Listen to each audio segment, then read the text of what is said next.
I was fired, but I knew about a secret contract trigger that could flip the whole game. I calculated the losses precisely and exercised my rights over my own client accounts, and the company had to pay millions.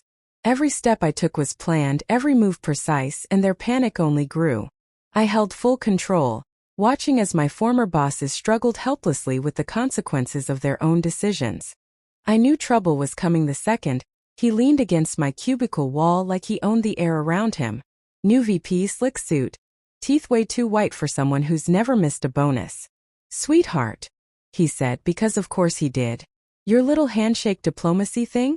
Cute, but we're moving to a more scalable model." Translation: you're fired, but I'll wrap it in a grin so you think it's a compliment.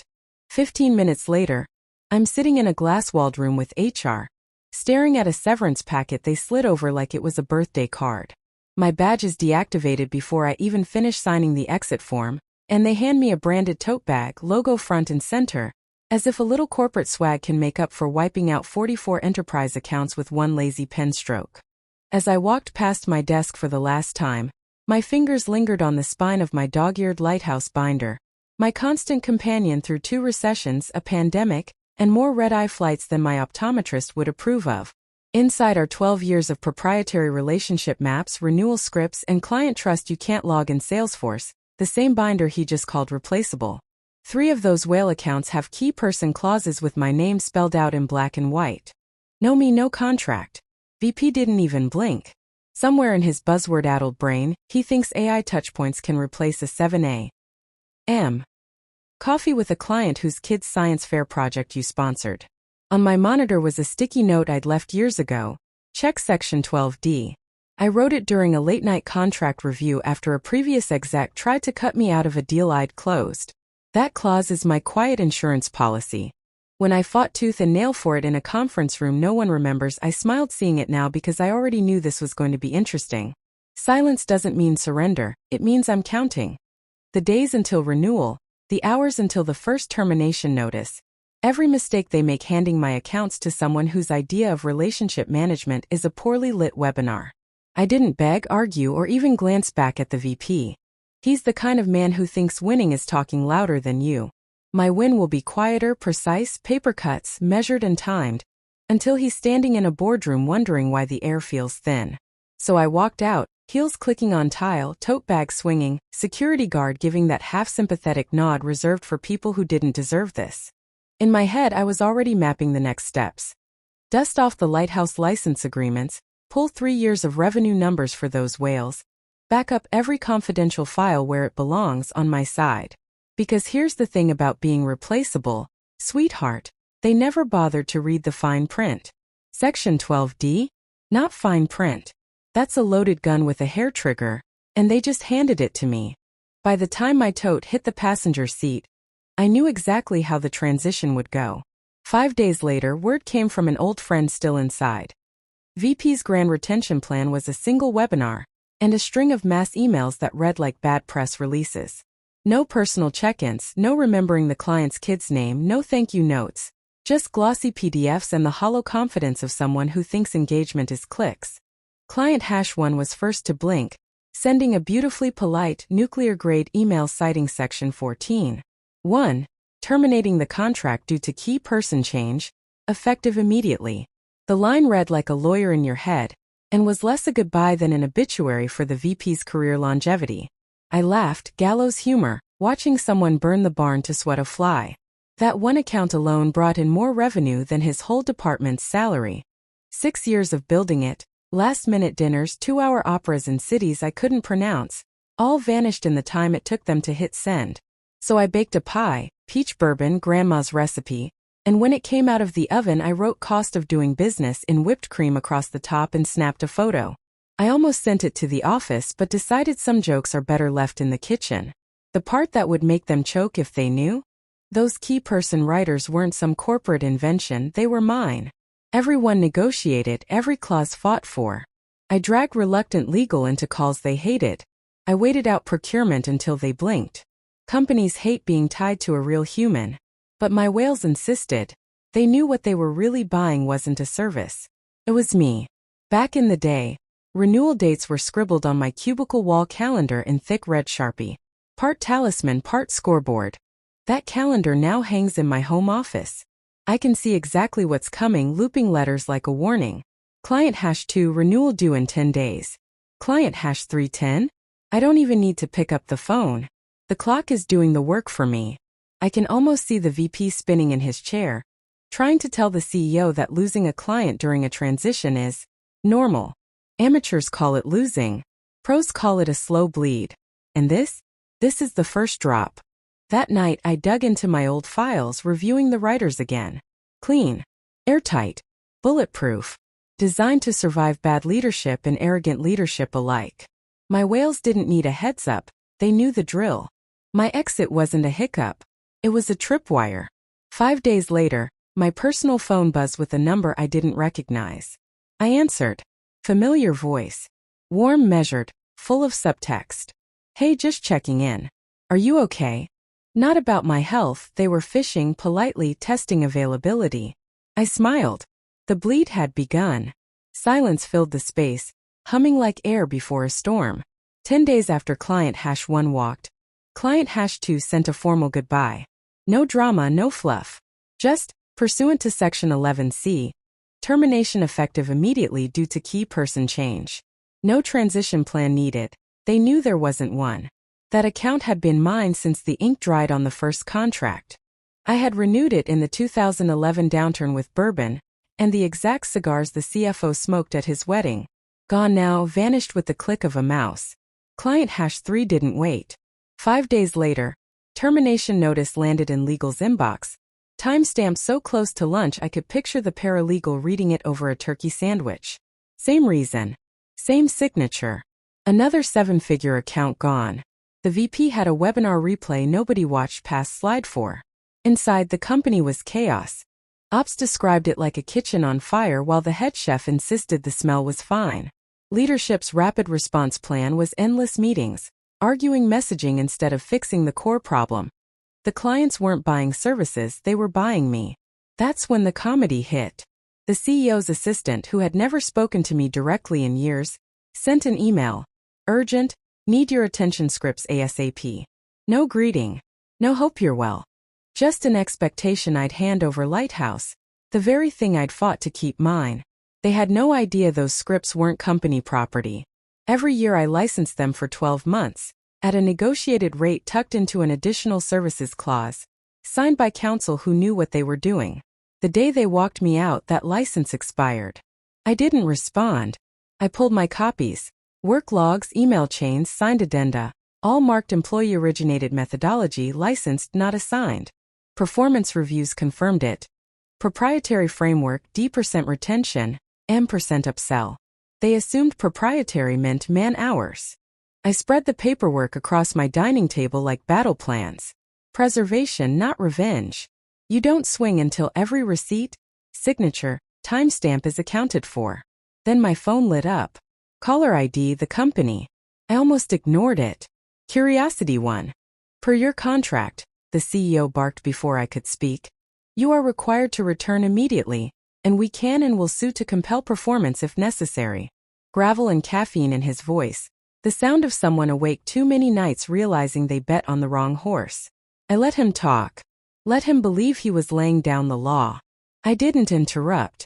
I didn't remind him that Section 12D was sitting in my copy of the contract, highlighted like a tripwire just waiting to snap. Instead, I gave him something he didn't see coming. Fine, I said. Let's read the contract together. I could almost hear his jaw tighten through the phone. The silence that followed wasn't confusion. It was the faint crack of thin ice under his feet. The calendar invite came through labeled Emergency Strategy Session. Mandatory attendance. I accepted without a word and sent one line in reply. Please confirm counsel will be present. There was no way I was stepping into that boardroom without a witness whose job it was to read the same language I was about to hand them. That morning, I dressed the way I do when I know I'm going to war but want them to think I'm going to brunch. Neutral silk blouse, navy blazer. No jewelry except my wedding band. I carried 2 things. A slim leather folio with 3 pristine copies of my employment agreement, and a separate folder, bold Sharpie letters across the front. Lighthouse license agreements, complete. The folio was the decoy. The folder was the weapon. The boardroom was a few degrees too cold, the kind of HVAC chill that lives in rooms where people make bad decisions and hope to blame someone else. The CEO was already at the head of the table, tie loose, coffee in a paper cup instead of his usual stainless tumbler. Little details, but they told me plenty. The VP was leaning back in his chair, wearing the smirk of a man convinced this was a formality I was about to play along with. HR sat to the side, lips pressed thin, shuffling papers just to have something to do.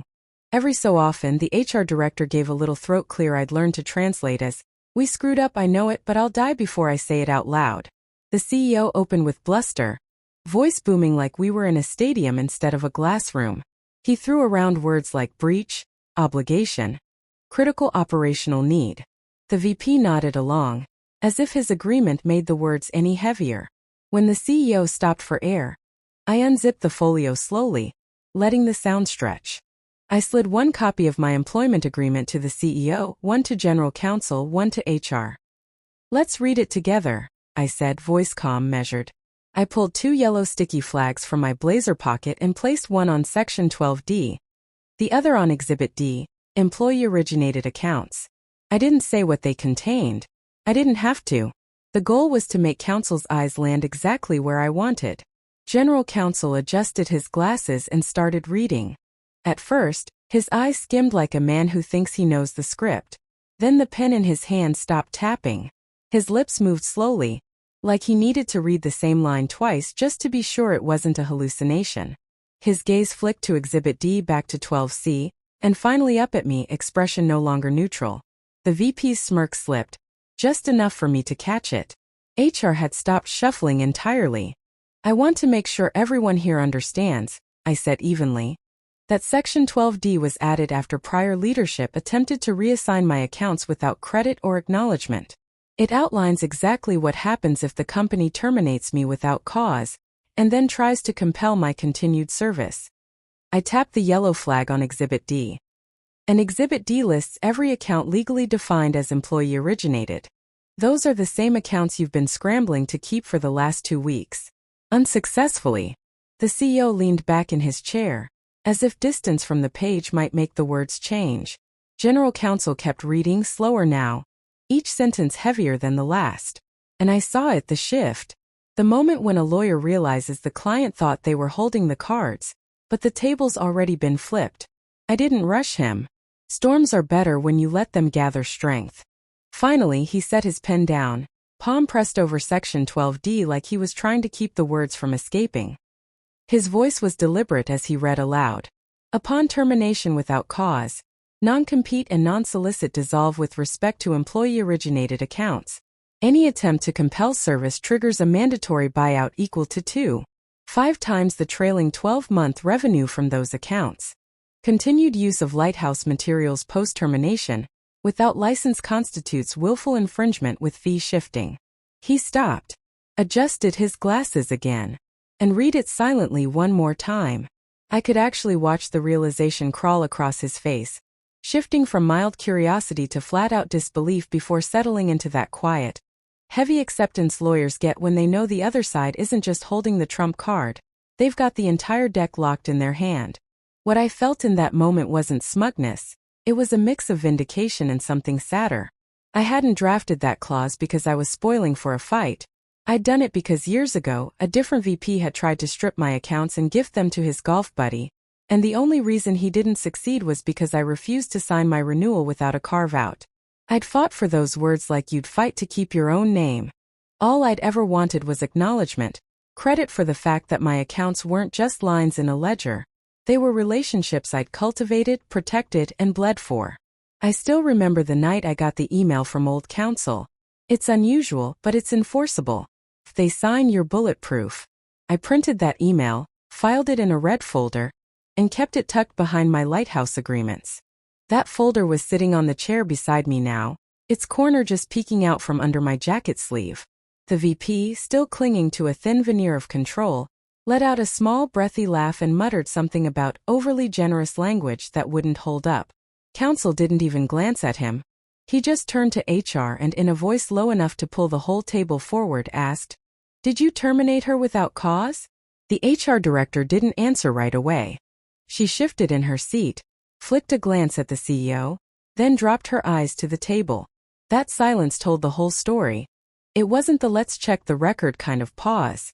It was the pause of someone who already knew the record was about to hang them. The CEO broke it by clearing his throat and riffling through the agreement like maybe, just maybe, a different page would rewrite the one staring back at him. But no one at that table was fooled, least of all me. I could see the math starting in counsel's head. 3 whales trailing 12 months of revenue in the high 7 figures, multiplied by 2. 6, plus statutory damages for willful IP infringement, if they'd touched Lighthouse since my last paid license. That's the kind of number that makes board members whisper, and shareholders demand to know why nobody saw it coming. I stayed perfectly still, letting the weight of it settle over them.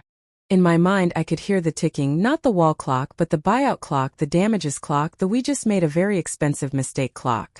The VP shot me another look, maybe hoping to see some crack in my resolve, but I didn't blink. I wasn't here to plead for my job or trade jabs. I was here to let them read their own signatures and feel the trap lock shut. And they had. The air went still, too still, the kind of beat where no one wants to speak first because speaking first means you've admitted you're the one in trouble. Finally, counsel gave a single order to finance. Pull the trailing 12-month revenue for the 3 employee-originated accounts listed in Exhibit D. A junior analyst in a navy suit was up and gone before the sentence was cold, laptop open as he moved, like a man carrying a live grenade. 15 minutes later, he came back pale and tight-lipped, whispering numbers to the CFO, whose shoulders sagged as soon as he heard them. When the total was read aloud, high 7 figures multiplied by 2. 5 per Section 12D, the number didn't just hit, it sucked the air out of the room. You could see them instantly translate it into lost quarters of profit, shredded bonuses, and angry investors. And then ops made it worse. We did use her Lighthouse scripts last week. One manager admitted, tentative like a kid hoping maybe the broken window wouldn't be noticed. Every head turned toward me. I reached into my folder and slid a single-page document across the table. The most recent Lighthouse license agreement, with an expiration date matching the day they escorted me out. No renewal invoice. No signed extension. Which meant every use since then wasn't just a breach. It was willful infringement, and fee shifting was mandatory. From my bag I pulled the access logs. I had security alerts set for post-termination access, I said, voice low and even. Here's your login history for the shared drive where my templates live. Timestamps, IP addresses, user IDs.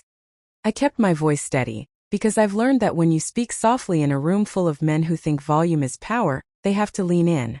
And when they lean in, they listen. The CFO's pen started clicking faster as he scanned the logs. Counsel took the page from him, read it once, then set it down like the paper might scorch his fingers. The CEO rubbed at his temple, the weight of the mistake pressing in from all sides. The VP still hadn't said a word, but the cocky half-smile he'd been wearing earlier was long gone. In its place was the hollow, searching look of someone who's suddenly forgotten the rules of the game, and can't figure out how all the pieces ended up working against him. I let that quiet hang for a few beats, long enough for him to start feeling its weight, before I reached over, unlatched my leather folio, and placed 2 envelopes on the table. Each was neatly labeled in clean black lettering. Option A and Option B. I slid them forward side by side, slow and deliberate, the way a magician reveals the final cards in a trick no one saw coming. Option A, I said evenly. You retain me as an independent consultant at around $900 an hour, minimum 205 hours, all prepaid, no net 30 delays or accounting games. The VP resigns. You issue a public apology for role misclassification, and you reinstate the Lighthouse license for 12 months at triple the old rate. My voice didn't waver. This wasn't anger anymore. It was math. Math with teeth. I let my fingertips rest lightly on the pair of envelopes, hovering the way a card shark hovers over a hand they know is unbeatable. Then I tapped the second one. Option B, I decline. I walk straight to the competitor who's already signed my 3 whales. You wire the buyout amount plus willful infringement damages by Friday at 4 p.m. No negotiation. No second chances. My smile was polite, thin, and pointed. You can open them now, or you can open them later. but the clock's running either way. Option A, laid out in precise bullet points, was the narrow escape hatch. Bring me back on as a high-billing consultant. Cut the VP loose with the same chirpy internal memo that once introduced him. Issue a humility-laced corporate apology that would double as a warning shot to anyone else thinking they could push me out. Reinstate my lighthouse license immediately, 12 months, triple the previous rate. Invoice payable today. Option B was sharper, cleaner, bloodier. I take my name, my work, and my account straight to a rival who's already locked in my 3 whales. The contracts are signed, dated, and I'm named as key person again. The buyout amount from Section 12D plus infringement penalties lands in my account by Friday 5 p.m. Sharp. Not a minute later. Not a cent less. I slid the envelopes a few inches closer, just enough that the board members could read the labels without leaning too far in. I didn't open them, didn't have to. Paper has its own kind of gravity, and everyone at that table could feel the pull. Out of the corner of my eye, I caught the CFO's gaze flick toward the thicker envelope, option B, before he quickly looked away, like staring too long might make it real. That's when the VP finally broke. His voice came out too loud, brittle at the edges. "This is extortion," he barked, leaning forward. "The lighthouse methodology is company property. You built it here. I didn't bother cutting him off. I just tilted my head, watching him the way you might watch a dog barking at its own reflection. Then, without saying a word, I turned to counsel. Counsel didn't even acknowledge the VP. He picked up my contract, flipped directly to Exhibit D, and read aloud, his tone calm and deliberate. Lighthouse proprietary methodology, licensed annually by mutual agreement. Ownership remains with the employee-originated account holder. He placed the page flat on the table, looked the VP straight in the eye and said, "It's not yours." The words landed like a gavel strike in a silent courtroom. The VP opened his mouth again, but counsel cut him off mid-breath. "And continuing to use those materials without a current license," he trailed off, adjusting his glasses before turning to me. "You have access logs?" I slid them across the table without a word. Every timestamp, IP address, and user ID was there, like fingerprints left at a crime scene.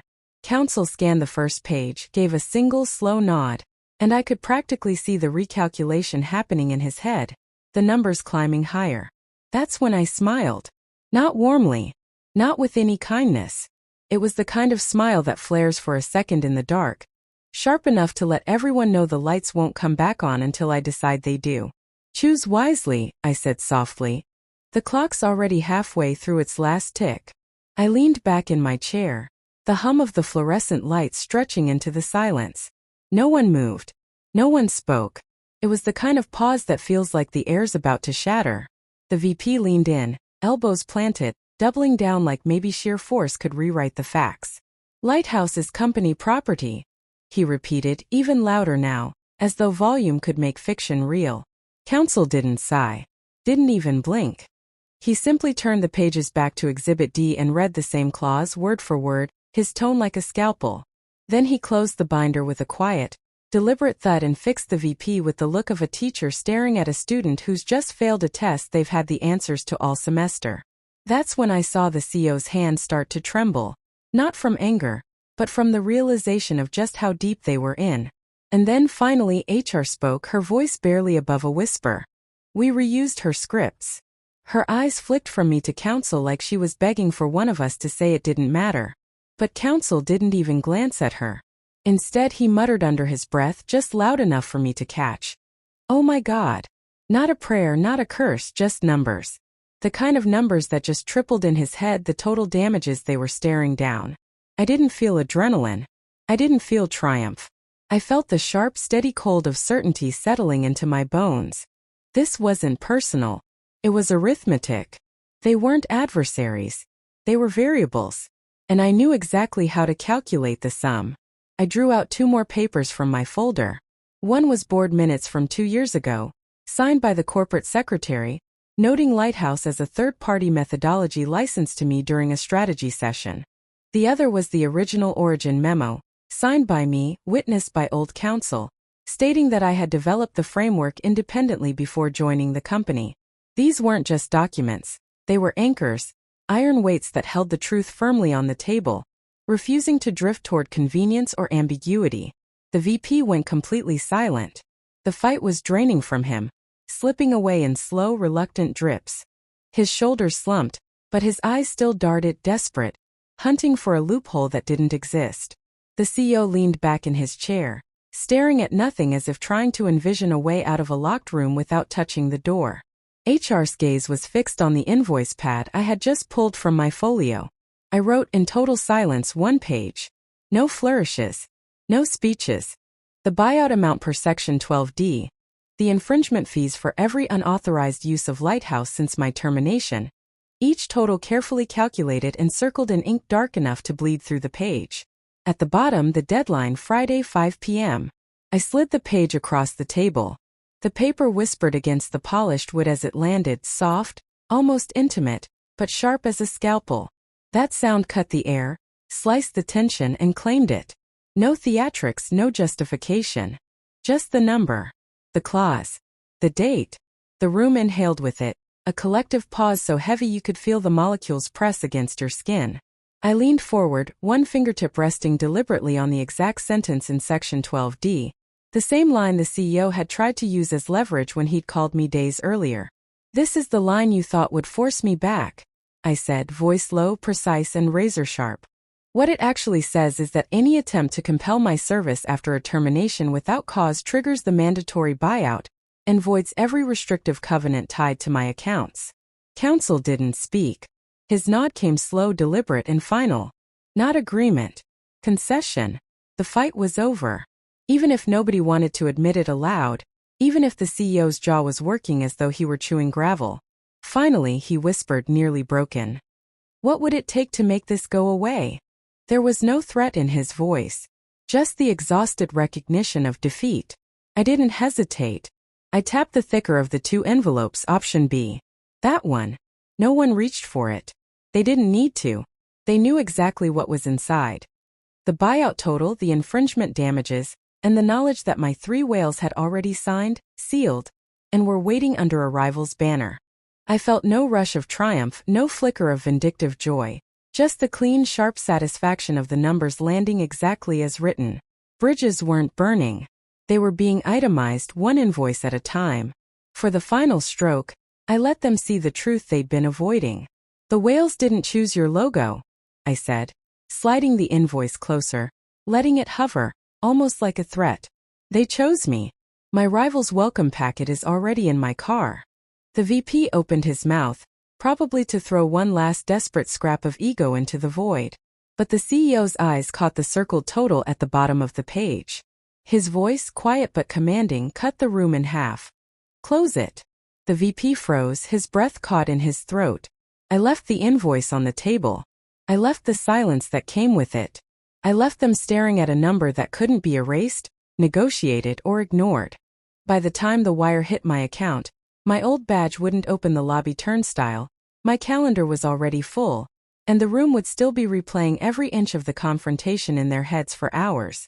Every heartbeat, every swallowed word, every bead of sweat on the VP's temple. They were all mine, counted, catalogued, and accounted for. The air itself seemed to hold its breath, waiting to see what move, if any, they could still make in a game whose conclusion had already been written.